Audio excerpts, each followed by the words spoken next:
Cat और उसका पति जॉन लेबर पेन के कारण हॉस्पिटल आते हैं। उसे व्हीलचेयर पे ले जाया जाता है जबकि जॉन उसे साइन इन कराने के लिए पीछे रहता है।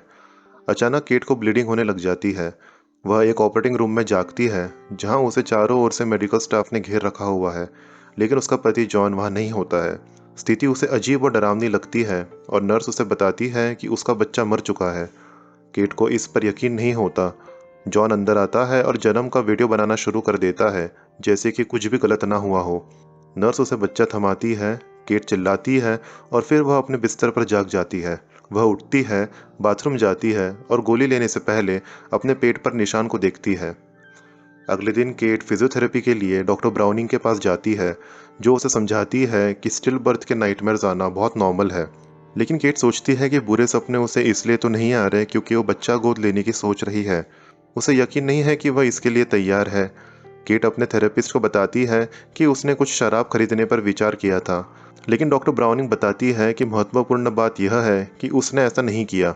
बच्चा गोद लेने के संबंध में थेरेपिस्ट उसे बताती है कि ये उसे तय करना होगा कि क्या वो रेडी है बच्चा गोद लेने के लिए या नहीं। केट अपनी बेटी मैक्स को लेने स्कूल जाती है, जो कि बहरी होती है।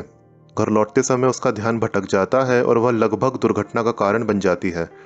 बाद में वह पियानो बजा रही होती है और संगीत बना रही होती है, लेकिन बाहर से आ रही आवाज़ से चिढ़ जाती है और देखती है कि मैक्स दीवार पर बास्केटबॉल फेंक रही है। वह उसे रोकने के लिए चिल्लाती है और मैक्स माफ़ी मांगती है। जॉन अपने बेटे डैनियल के साथ घर आता है और वे तीनों बास्केटबॉल के साथ मस्ती करते हैं।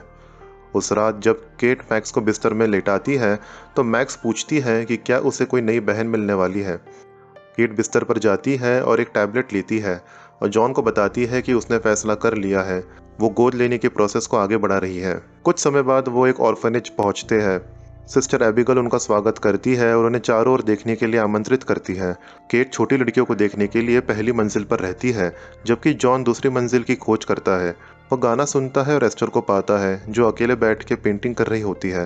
केट और एबिगल के अंदर आने पर वो अपने पेंटिंग के बारे में कहानी बताती है। जॉन उसका परिचय कराता है और तीनों एस्टर से बात करते हैं, जो कहती है कि वह अलग है और इससे पहले किसी ने उससे इस तरह से बात नहीं की है। वे उसकी ओर आकर्षित होते हैं। केट और जॉन एबिगल से एस्टर को गोद लेने के बारे में बात करते हैं। वो बताती है कि एस्टर मूल रूप से रशिया की है और जो लोग उसे अमेरिका लाए थे वे घर में आग लगने से मर गए थे। कुल मिलाकर एबिगल उसे अद्भुत मानती है और केट भी उसके साथ सहमत होती है। 3 हफ्ते बाद वे एस्टर को गोद लेते हैं और एबिगल को अलविदा कहते हैं। कार में केट एस्टर को कुछ भाषा सिखाती है। वे घर पहुंचते हैं जहां मैक्स अपनी नई बहन से मिलने के लिए उत्साहित होती है। एस्टर मैक्स से अपना परिचय देती है। केट से पूछती है कि मैक्स कितना सुन सकती है।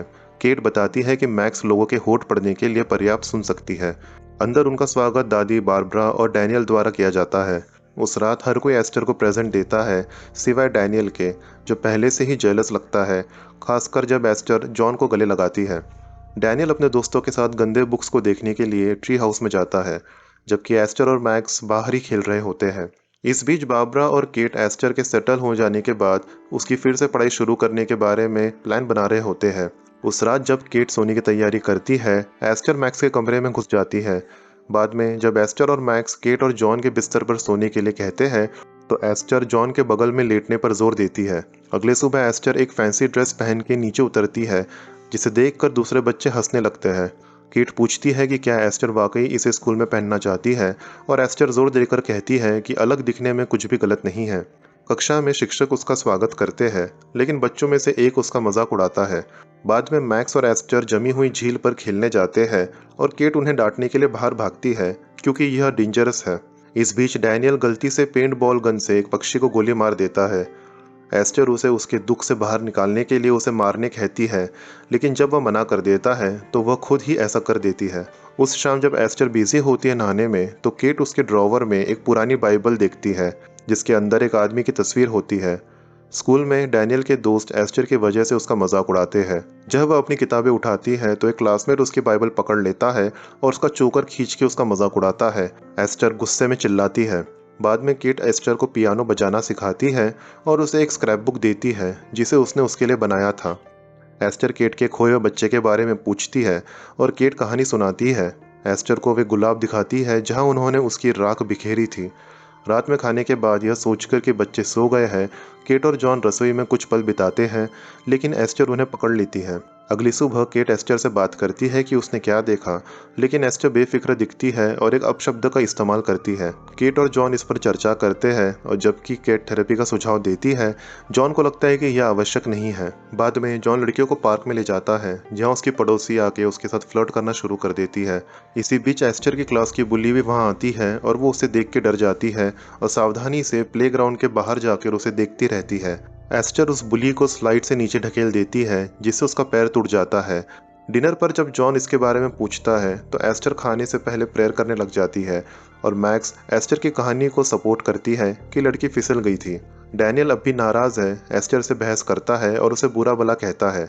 जॉन सजा के तौर पर अपने ट्री हाउस पर ताला लगा देता है। स्टोर पर रहते हुए केट को सिस्टर एबिगेल का फोन आता है, जो कुछ असामान्य घटनाओं के बारे में बताती है।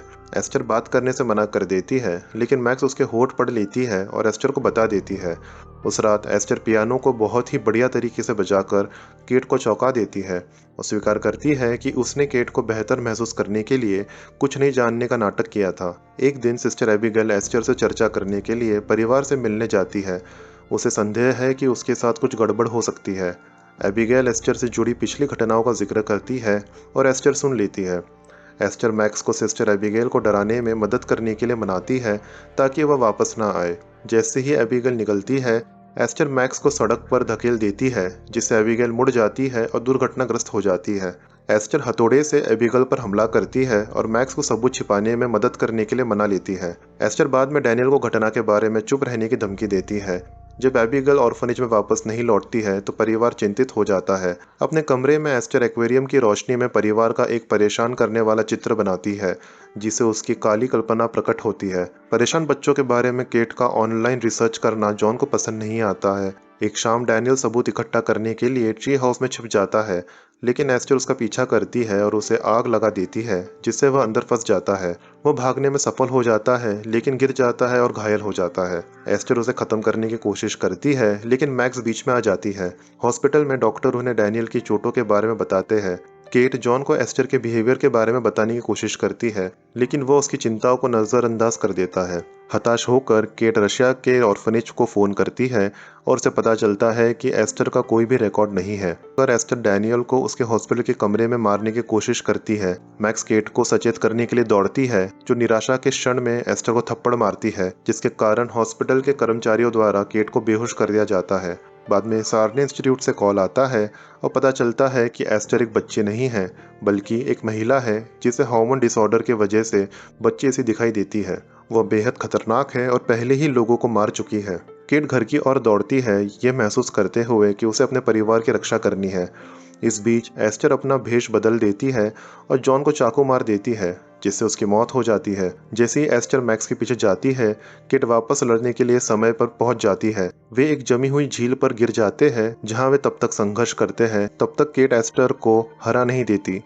जैसे ही कैट खुद को बाहर खींचती है, एस्टर भी दया की भीख मांगने लगती है और उसका पीछा करने की कोशिश करती है, लेकिन केट उसे वापस बर्फीले पानी में ढकेल देती है। तो दोस्तों, आज के लिए इतना ही। अगर आपको वीडियो पसंद आया है तो इसे लाइक करिए, शेयर करिए और चैनल को सब्सक्राइब करना ना भूलें। मैं मिलता हूँ आपसे अगले वीडियो में, तब तक के लिए बाय बाय।